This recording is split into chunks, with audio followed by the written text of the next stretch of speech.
$600 stimulus checks are going out, and the money could be showing up soon in your bank account. Brian Malahy asking questions about how this money is going to impact people in Utah. And Brian, you talked to some people today. What are they saying about this stimulus money? One in particular who said it's helpful, it's better than nothing, but it doesn't appear to be having a great effect in terms of victory laps over $600. So new information has been released. There are billions of dollars left over in the crisis relief fund. And if you're experiencing financial difficulties due to the crisis, you may be able to claim thousands of extra dollars in extra financial aid. There are already several rounds of payments that are set to go out to eligible Americans. So be sure to keep watching, because federal stimulus checks are being issued and worked on right now. In addition to federal relief, states are starting to come through with financial help for residents, as record inflation just continues to affect many Americans and the bottom line and budgets. And according to Yahoo Finance, 13 states are currently offering stimulus money to constituents. Among them are California, where a middle-class tax refund provides up to $1,000 per single tax filer. If you paid personal income taxes in the state of Massachusetts and file your 2021 Massachusetts tax return and haven't received any refund yet, don't panic, it's likely on the way. And if you haven't filed your 2021 Massachusetts tax returns, you still have time to do so and receive your refund.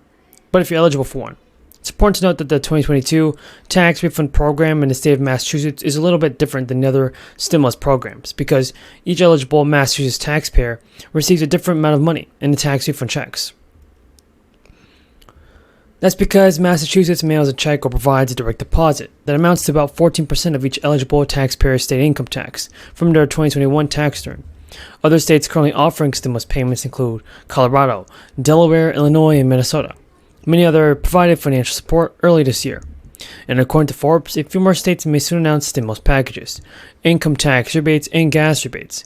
They know that lawmakers are still debating proposed bills. Still on the table in Kentucky, folks, is a taxpayer rebate program. It's worth about $1 billion from the state, and this proposal has been approved by the state Senate. Although the House of Representatives has yet to vote on this, the Commonwealth Journal reported that some lawmakers are pushing back on the bill, instead favoring reducing taxes over time. So I hope that President Biden can do something about this, because what this means is that stimulus payments are necessary. I recognize the gentleman from Florida, Mr. Buchanan, to inquire. Thank you, Madam Secretary. I want to thank you for your service. You and I just talked briefly a few minutes ago, but my passion is really to look at the big picture in terms of debt and deficits. If you look over the last 15 years, everybody talks about reducing the deficits, and that we've ran up almost $20 trillion in debt in the last 15 years or so. So what can we do about that? But also, I want to how does that tie in your opinion, to inflation? In the last 4 or 5 years, or last couple of years, we ran into $4 or $5 trillion of additional spending. They like to spend another $2 trillion, but everybody feels in our area that it's impacting inflation in a big year, and it's killing a lot. I'm in Florida, so a lot of our seniors count on a slight raise here and there, and this deficit is really hurting them badly. So what's your thought between spending and inflation? It seems like there's a connection. Well, so spending has come down. Government spending and the deficit have come down dramatically. We had a substantial response to the pandemic, which was appropriate. It succeeded in getting our economy back to full employment and mitigating a great deal of harm. In that way, I think it was very successful. But there's no question that inflation is unacceptably high, and we need to get it down. And it's partly a matter. There is a brand new schedule for the fourth round of stimulus checks. A brand new bill has been put forward in Congress, and this plan will provide millions of senior citizens with an extra $2,400 check each year. Seniors and other Social Security recipients in the U.S. are being hit hard by inflation, which has outpaced increases in their benefits this year. And now some lawmakers have a plan to boost Social Security payments by $2,400 per recipient annually. The Social Security Expansion Act was introduced this week by Representative Peter DeFazio, a Democrat from Oregon, and Bernie Sanders, an independent from Vermont. The plan comes after SSA earlier this month said Americans will stop receiving their full Social Security benefits in roughly 13 years without actions to shore up the program.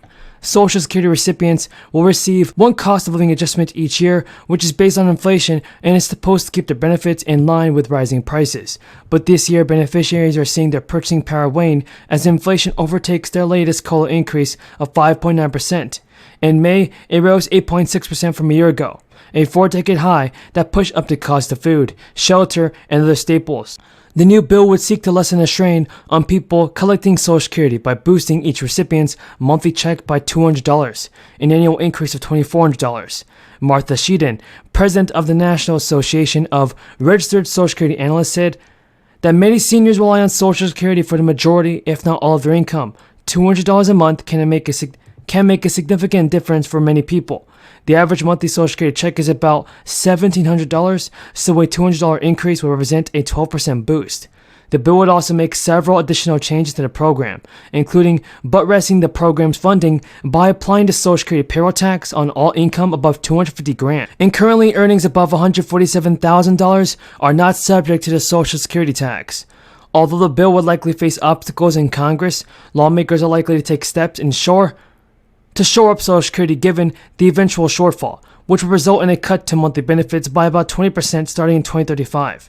And now Bernie Sanders said that he would support a re-election bid by the president if he decides to run for another term. These comments come after one day after Alexandria Ocasio-Cortez decided to say whether she would endorse a Biden campaign in 2024.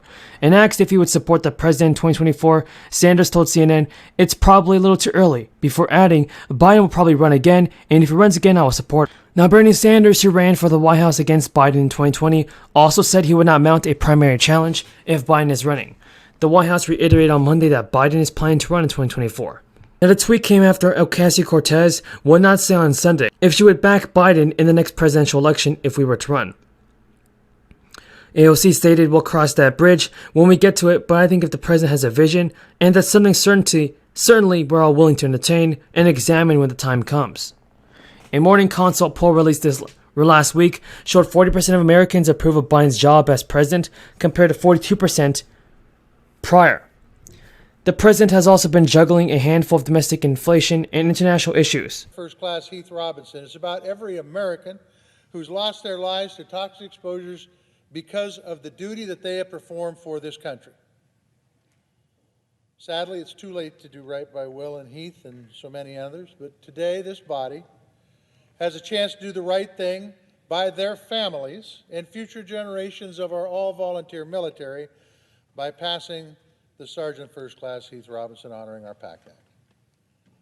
The days of ignoring the wounds from toxic exposure, wounds not seen until years after those days are gone, conditions like hypertension and MGUS found in veterans like Robert Hunter, a proud Montanan who served in the Army as an engineering officer during the Vietnam War. Robert was exposed to Agent Orange during his service and contracted MGUS years later.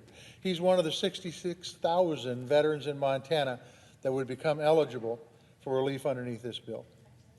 Not to mention every post-9/11 veteran in this country who would automatically